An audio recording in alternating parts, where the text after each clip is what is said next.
Mananghalian muna tayo ngayon mga paps. Nandito tayo ngayon sa Pilar Village, Las Piñas. Kakain muna tayo ng Paris. Napakasarap po ng Paris dito. Kay Ricky Paris. Makagawi po kayo dito. Dito siya, nasa looban siya mismo ng Pilar Village. Kanto ng Doña Josefa Village. Kaya pag napasok kayo sa loob, nandito po yung kanilang pwesto. Talagang napakasarap po yung kanilang meron silang Paris at meron ding buto. Mapapansin niyo talagang init na init yung sabaw mga paps.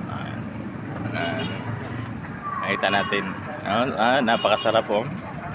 Talagang kumukulo at mainit na mainit. Kaya kain tayo mga paps. Maraming salamat at ingat tayo sa bawat biyahe natin araw-araw.